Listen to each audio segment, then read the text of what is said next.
We all know sleep is important. So like everything else, TikTok had to take it to the extreme. Insert sleep maxing. A combination of genius and sometimes alarming ways to maximize your sleep. From mouth tape to cold rooms, all sorts of tricks and gadgets. Let's break down these tips online to approve of or debunk. And then at the end, I'm going to list off 8 science-based healthy habits you can add to your night routine and morning routine to get deeper, better quality of sleep. When I scroll on TikTok or Instagram and see this sleep maxing, people who are just like going the extreme, there's kind of 9 trends / hacks I'm seeing the most of. And I'm going to go through them all and say if I think they're a healthy habit or a fad. Starting with number 1, mouth tape. I actually did a whole video on this and tested it a few months ago. And my conclusion, a lot of people do not need this if you're not a mouth breather. And it can actually be harmful if you have sleep apnea. Now, there is some people who realize they are mouth breathers, and this is a great way to train yourself to breathe out of your nose, which is a lot more beneficial. Your nose is a bit better at filtering through pollutions in the air, so it's actually a little better for you as a natural filter. Also, there's some science out about the jaw. I'll talk about this later. Some other people say it can help with jaw development. It can actually help with sleep apnea. Like there's so many reasons. You do want to breathe out of your nose, not mouth when you sleep. But I can do a really unscientific test right now to see if you need it or not. Just stop what you're doing. Stop. Pause. Where is your tongue? Is it on the roof of your mouth or hanging down low? If your tongue is on the roof of your mouth, that's a great indication you're a nose breather. You're good to go. Avoid the mouth tape. If your tongue isn't there, potentially it could be a good thing for you, but there's other ways to train it. And personally, I hated using mouth tape. Why? I'm a dry skin girly, and it made my lips so irritated. I don't like this. And I did get a nice one. I got the Skinny Confidentials. It was beautiful. It was chic. I did enjoy it, and I could breathe through it. So this isn't black and white. This is one of those ones, don't blindly get. Figure out if this is actually going to be beneficial, or it might just give you a rash and waste your money. Sleep maxing trend number 2, Sleepy Girl mocktails. So what is this Sleepy Girl cocktail? It's a combination of such things as chamomile, tart cherry juice, valerian root, etc. to help with sleep. So yeah, it's just a combination of all these things that promote sleep in a fancy little drink. Now personally, I love this, but I'm going to be 100% honest. There isn't a lot of science out there or studies about these specific ingredients people are putting into these mocktails that they promote sleep. There is a few very small studies, but that isn't foolproof. I'm going to explain later on in this video why I think these nighttime mocktails are actually working, despite if the supplements are beneficial or not. Let's give an example. Cherry juice. This is a one out there. And there's a few studies, but for example, I saw this one in the Journal of Medicine on tart cherry juice beverage on sleep of older adults with insomnia, and there was no benefits they saw. So it just depends. Like if you have insomnia, yeah, these things aren't going to help, but maybe it could help with your sleep quality if you're just an average person trying to optimize, but we'll talk about that later. But now, I'm intrigued. I just want to try this one. This is the go-to one, the tart cherry juice and some Perrier.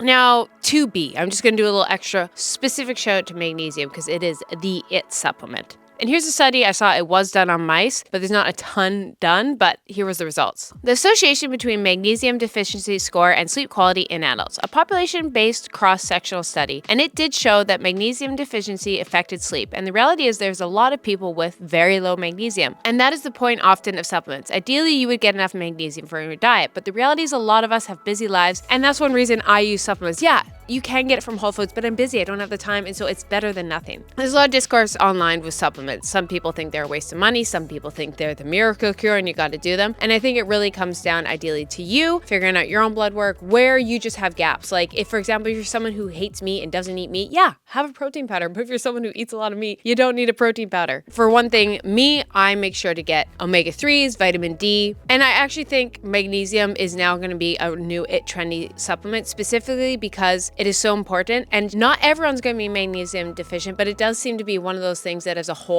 we're lacking in our modern day diet. So it's something to consider most people supplementing. Not guaranteed, it just seems to be the average. And why is magnesium so important? It's a mineral that affects over 300 cellular processes in the body. And that's why I don't want to poo-poo on this one specifically, especially when I supplement it. Number 3, blue light blocking glasses. Now, these are actually great at night. One of the biggest things that affects your sleep quality is just we get so much blue light from our screens, from our TVs. And one great way to avoid that is wearing blue blocking glasses that stop that. But now, don't be wearing them during the day.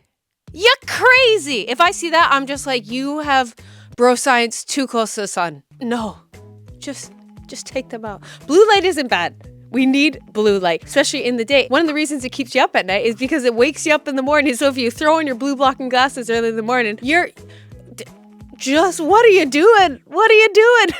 I would just say educate yourself on how light affects your circadian rhythm, but blanket, easy, blue, bright things in the morning, good, because it wakes you up. And then at nights, you want red, dim, think firelight, which helps calm you, and no blue light, because bright blue light imitates the sun in layman's term, and red light imitates the fire, which would not keep you up, because evolutionary, the sun woke us up and we had fires at night before we went to bed. That was really basic, but it's just kind of like a nice mental picture. So just think nighttime, not daytime. Or you can be like me and I just turn all my screens red. How did I get here? How do I get out? Sometimes I also, bro science, too close to the sun. An 18-year-old Keltie's like, how did you get here? You used to go to the club. Next TikTok trend I've seen, white noise. Now they're great. They might help you fall asleep, but they can actually disrupt your quality sleep at night. Matthias Bassner, a professor of psychiatry at the University of Pennsylvania School of Medicine in Philadelphia, did a systematic review of the scientific literature and identified 38 studies that have investigated the noise as a sleep aid. Although there are some evidence that continuous noise reduced the amount of time it took individuals to fall asleep, the quality of evidence was extremely poor, and at least one study suggested the noise may lead to more disrupted sleep. I personally like a little background noise. I like a fan going, but if you're someone who needs white noise, consider getting those apps that have a timer, because they'll help you fall asleep, but they turn off right when you fall asleep. So that's like, if you need white noise, a great thing to consider. Number 8, melatonin. Now, melatonin is great for circadian rhythm misalignment. Think jet lag or shift workers, but it should not be taken daily. Melatonin is actually a hormone your body produces. How? You know that blue light in the morning? Seeing that is what helps your body signal to start producing melatonin so it's ready to go by nighttime, which helps you fall asleep. But it's not something you should be taking nightly, because you don't want your body to almost become lazy and just start relying on the supplement, versus you want your body to be producing itself. I personally do like using it for jet lag, and that's when I hold on to it. So I think there is definitely benefits for it, but it shouldn't be used daily. Like, I'm seeing Lemmy gummies. These are these big ones everyone's talking about. I won't lie, I want to try them so bad. I'm going to try and get a hold of them, but they're hard to get in Canada, and I will do a review of them. But those have melatonin in them, so be careful. So once again, if you're going jet lag, Europe this summer, get some of those. But specifically melatonin, not every day. Number 6, red light. Now, there's a lot more studies coming out due to its popularity right now. And a lot have shown the benefits of your skin for anti-aging. Hair growth is a big one. It can improve muscle recovery, wound healing, and it's definitely like a beauty enhancer. I've done some videos of it. I'm working on a hair growth video with it, so stay tuned to that. But let's talk about with sleep. And I got this quote directly from Peter Attia from his red light therapy episode. It has promising applications, but mixed evidence and impact on health and aging. He believes it is most effective on acne, wound healing, hair loss. Where there actually isn't as much evidence is skin aging, recovering from metabolic health, fat loss, pain. There could be, but there needs to be more studies. And then in the Journal of Athletic Training, red light and the sleep quality and endurance performance of Chinese female basketball players results. The 14-day whole body irritation with red light treatment improved the sleep, serum melatonin, and endurance performance of these elite female basketball players. So there is studies out there, like these high-level basketball players used it for 14 days, their sleep did improve. So my rationale is I like using it at night because it gets me off my phone. And then it's just like red light, it's not blue light. So is it going to really help? No, but I think we just need more red light at night in general, whether it be from candles or dimmer lights, and not blue light. So the jury's still out. Just realize it's not like conclusive. But I do like using it at night. Number 7, weighted blankets. Don't do this. Do not do this. I'm just going to say, as my own experience, some of you might work for it is great for anxiety. Like, think of it as like it's a long hug. It's a cuddle on the couch. If you have anxiety, it is really nice. Feeling that pressure is so nice if you have anxiety. I use it all the time. Like, have you ever just had, like, you just want a dog to lay on you? It like calms you down so much. But I used one of these. I was going in the middle of 2020. We were all anxious as can be. So I was like, you know what? I'm going to start sleeping with this. And I thought I was sick for 2 weeks because I was having trouble breathing. No, because it was so weighted, I struggled to breathe at night. So yeah, you know, in essence, could give yourself temporary sleep apnea if you use a weighted blanket at night. Calm yourself to get ready for bed. It's all about calming ready for bed. But sleeping with it, just be careful. Number 8, on TikTok. No phones an hour before bed. We all know this. Yeah, we should all be doing this. If you're like me and can't stop though, red light, turning your phone screen red. I have a short. I'll try and link it here if I remembered. If I didn't, sorry. There's a lot of things to remember when you're uploading a YouTube video. It seems so simple, but I got it. So I'm like, I'll try and tag it. yell at me in the comments. Say, Keltie, you take, yes, and then I'll take it for you all. Number 9, eye masks. This is great. Sleeping in a dark room is beneficial for your sleep, but you do not need an eye mask if you have blackout blinds. If your room is already dark, you do not need an eye mask. Like, there's so much things you can buy for your sleep now. So if you're able to get your room dark, you're fine. You don't need it. But at the flip side, if you're like, I'm not blind with blackout curtains, an Amazon eye mask, way cheaper. So it just depends who you are. Now, before I dive into the actual scientific things you can add to your night routine to improve your sleep, why is sleep suddenly this obsession? Why are we all sleep maxing? I have one idea, and I want to throw it out there. This bad boy, which I'm partially part to blame. I've been on this bandwagon for almost 6 years, but the Oura Ring. I've seen how much it's grown in popularity online, specifically how many influencers, YouTubers, TikTokers, Instagrammers, podcasters are wearing Oura Rings. And I think that's one thing. Like, I look at myself 5 years ago, no one really had it. I had a couple people like, ooh, what's that? And now all my friends have them. We're in little circles. We check on each other's recovery. Like, oh, Amy, you haven't been sleeping much lately. And just like how Fitbit gamified steps and Apple Watch gamified fitness, we now have gamified sleep. And I think it just became a lot more of these wellnessy people have been influenced themselves to get Oura Rings, and they see the impact of things on our quality of sleep, myself included. That's what made me more passionate about sleep, because I saw, oh yeah, when I drank, it does ruin my sleep, even just a glass. On the flip side, if I have a nice calming nighttime routine, wow, I have an extra 30 minutes of REM sleep. So even if the regular consumer doesn't have a wearable to wear at night, most of the fitness influencers out there do, whether they have a Whoop, a Garmin, and so they're all tracking. So they're more mindful of it, and so they're trying to optimize their sleep. So then everyone's seeing these fitness influencers optimize their sleep, so they try to optimize their sleep. And then, of course, with anything in the fitness world, you have to be the most optimized, and then people are interested now because the regular consumer is interested in sleep. TikTok says, how can we be more interested in sleep? And then we all just become obsessed. And with anything on TikTok, extreme. And that's like why sleep maxing, it is so clickbaity. Is like the morning shed is crazy. And just like the more layers. And you know, I can't hate the game. I have to have clickbait titles. I have to have clickbait thumbnails. I hook you in the first 30 seconds. I also have to do this. This is just the reality of online world. And I think that's what's also happening is people, it's like just more and more and more. You want the more views you see it. You're like, I'm also gonna put on an eye mask. I'm not saying these people are doing it just for show, but some definitely are. And then some are also fitness TikTokers full time, so that's their full-time job, so they can do these 1,000 things, film it. Most people have a job, so they can't spend 30 minutes just taking off everything they wore to bed because they got to get to work. Versus that 30 minutes that TikToker is filming is their job. So we just always have to remember of like, try one of these things. You don't need them all. Humans, we can do very few things. There's 4 things most humans can do. We evolved to do this: sleep, eat, have sex, go to the bathroom. We all, in some form, have to do that. So before you go and buy 1,000 things, just realize you're capable of it. Because one cause of insomnia is just being stressed that you can't sleep.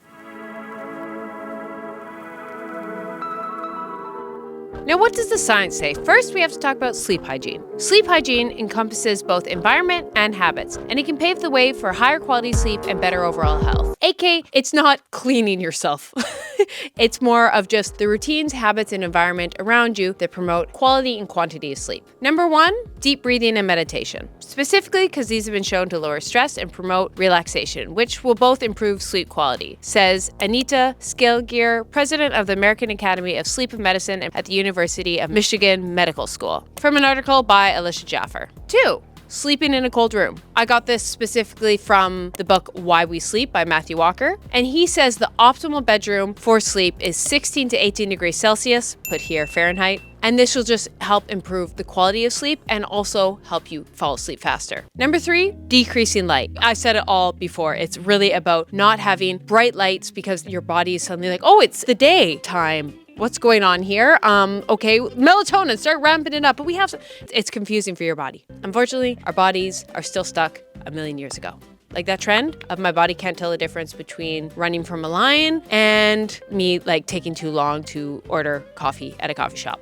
My body can't tell the difference. I'm just like, oh my God, I'm so sorry. I don't know if I want whole milk or almond. I'm panicking. Body can't tell the difference. 4, don't work out before bed. Now, unfortunately, some people, you just have to, that's your only time, and I get that. So sometimes things are not 100%, you're just going for 75. But when you work out, your internal body temperature and heart rate rises, and one of the signals for your body to start producing all those hormones that make you sleepy is your body naturally cooling down. And then also the heart rate will wake you up, so you just want to kind of do the opposite of working out before bed. So that's why it can disrupt your sleep. Number 5, Creating cues. Read a book, restorative yoga. They're kind of like a habit that your body realizes like you're not running from a tiger. This is your body reminding like, oh, we're going to go into relaxation after this. So it might be a yoga flow. It might be journaling. For me, it's drinking a little tea. I love a nighttime tea. And that's why I do think the Sleepy Girl mocktails are working. It's like this cue, it's this habit, it's this ritual. It's very calming. It's this time to enjoy, make it. You're really romanticizing. Your body's calming down. I think about that, like anything you kind of do slow, methodical, and breathe. Like your body isn't taking deep breaths and making a tea when it's running from a tiger. That's honestly how I think about stress, is what could I not do while running from a tiger? That probably encourages sleep and relaxation versus running. You would run while running from a tiger, not sleep and restful. Making tea would be really challenging running from a tiger. And I've tried the fancy teas, they work, but then also sometimes just like a decaffeinated tea, I really see the same benefit. So I just do whatever cheapest or whatever sounds good. The only sleep supplement I've ever used that I really saw a significant improvement on my Oura Ring was the Momentous sleep packs. Like I did see whenever I took those, it just improved the quality of my sleep. It didn't really make me more sleepy or sleep longer. But that's another thing with like supplements. You just got to test it. Like find a way that you can figure out what's affecting you and what's not. Do you need it in your life or do you not? That's the biggest thing. Do you need to supplement? Let's talk about supplementing sodium. Like a lot of people who have very sedentary jobs, eat a high sodium diet, do not need an electrolyte pack. But if you're an athlete who's sweating a lot, has an active life, eating whole foods that typically don't have any sodium in them, you definitely should consider getting an electrolyte supplement. And my favorite electrolyte is Element, which I talked about earlier in this video. As you know, it's one of those routines I love in my day. Sometimes I'll have the chocolate one at night, make it like a salted hot cocoa. And then I have it before or after a workout. And as we talked about magnesium before, that's one reason I love Element is it's 1,000 milligrams of sodium, 200 milligrams of potassium, and 60 milligrams of magnesium. I absolutely love it. A healthy habit that actually tastes good. I'm obsessed with it. It helps reduce that crash in the middle of the day for me. It's what I realized was causing my cramps when I worked out. They were actually from a lack of sodium. And then, yeah,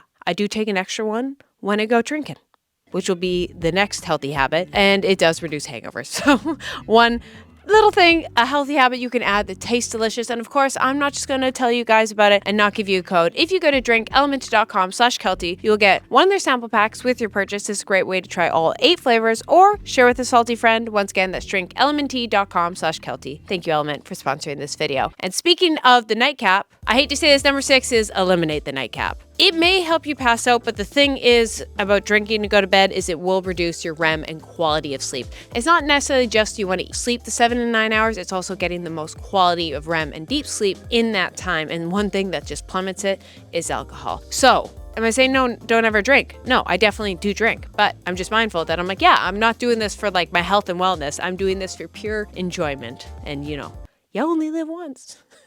Oh, that was so lame. Number 7, block out the noise. Obviously, if there's noise, it can abruptly wake you up in the middle of the night, and that's going to disrupt your sleep. Or like we said, the white noise at night can actually reduce the quality. So just be mindful and something to consider getting like an app for white noise or one of those machines that shut off while you go to bed. Number 8, sleep in a dark room. And the more blue and bright the light is, the more it's going to affect your sleep at nighttime. So blackout blinds or use the eye mask, use a Kindle or an actual book at night versus being on your phone. And then of course, the red light on your phone, my hack. 9, a consistent bedtime. There's actually studies now coming out that show consistently going to bed and waking up at the same time is just as beneficial, if not more, than the actual hours you're sleeping. Just realize that's current studies is happening, some promising things. It's not 100%, but that's how important your go to bed and wake up time is and just having a consistent sleep schedule. That's why we should also just take a moment, nurses, doctors, shift workers, let's just take a moment. We love you. They're literally sacrificing their sleep and well-being for us. So we love them. In the comments, all of us, we love you. Thank you. Okay, sorry. I don't know why I was so aggressive about that. You guys got to do it a lot.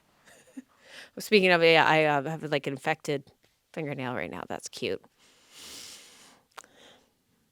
Cute. And a couple other science-based sleep hacks you can add to your morning routine. Number 1, consistent wake time. We just talked about that. 2, be aware of how caffeine can affect your sleep. It's not so black and white caffeine. Some people will just tell you eliminate it altogether. Some medical professionals recommend up to 400 milligrams a day. And the half-life of caffeine can range from anywhere from 1.5 to 9.5 hours. I've seen so many conflicting things. I think a good rule of thumb is like just try not to have caffeine 8 hours before bed. I feel that's kind of most standard out there, and just try and do that and just figure out what works for you. Some people are really caffeine sensitive and some aren't. Some like me, whatever the opposite of caffeine sensitive it is.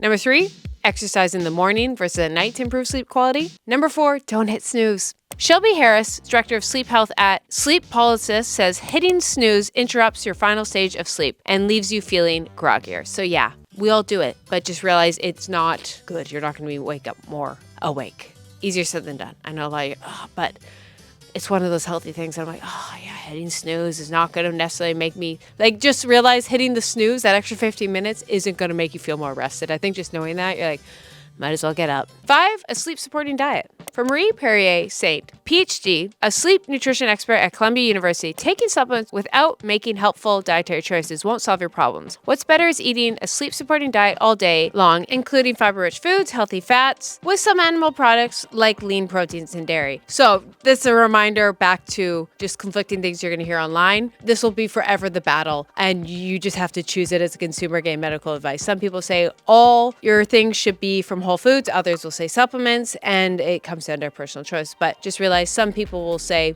don't worry about any of that. Just eat a whole wide range of nutrient-dense foods throughout the day. Now, I also want to leave with one note about insomnia. Now, all these are great for people trying to optimize their sleep. Keyword, optimize. However, if you have a medical condition or true insomnia, you need medical intervention with a professional. And do not feel bad if you've been trying all these things and it's not working. I just wanted to give a little hug to anyone dealing with true insomnia, because I know someone who's dealt with some other things in the past, and people are like, just relax, just meditate. I'm like, oh, thanks. Yeah, because I didn't try that one already.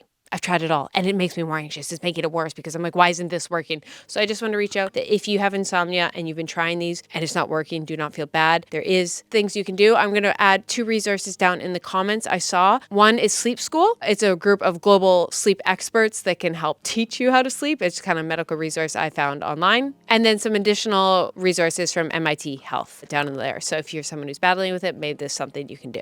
And in conclusion, I'm actually kind of team sleep maxing. AK, just making a night routine. But like anything in health and wellness, we don't have to have 10 trillion steps to it. We don't need a 10,000 step skincare routine. You don't need a 120 step night routine to have a great night's sleep. Sometimes you waste so much time doing the routine to do it. All the routines are supposed to be simple things to make you consistently do the healthy habit as good as possible. But sometimes they are detrimental when your routine is taking over your life. And figure out what works for you. Personally, I won't lie, for me, I do love making an aesthetic night routine. It has helped me so much with my skin picking because I realized just make it beautiful, romanticize my night. It's nothing complex. It's making a nice tea. It's dimming the lights. Sometimes if I'm not lazy, I'll light a candle. And that's all I need. And stay off my phone, stay off social media, stay off the endless scroll, read a magazine or a book instead of social media. And yeah, watch a Netflix show. And it's all about calming down, but it doesn't have this complex thing. You don't have to buy a ton of stuff for it. There's sometimes things help. I won't lie. I like buying a cute little cup and a mug that fits my mood because it makes me want to use it. And that's when consumption isn't always bad, but it's just the overconsumption thinking you need 1,000 steps and buying all the new things. Just start with one thing. If you do want to try mouth tape, just try mouth tape.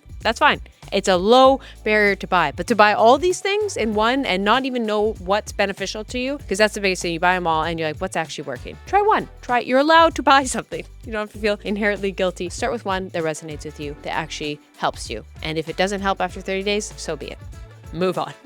I'd love to hear down in the comments the sleep maxing things you love. What are the little cues, little habits that have really improved your sleep? Comment down below. We'd love to read them. And sometimes you'll hear that and you're like, wow, peppermint tea with a little cocoa sounds delicious. I'm going to try that. And that's all you need. But moral of the story though, the best thing would be a weighted blanket, aka dog, on your chest before you go to bed. Now that calms all anxiety and all problems. So episode number 10,001 of Keltie telling you to get a dog to solve all your problems. Have a great day. Go pet a dog. Love you guys. Bye.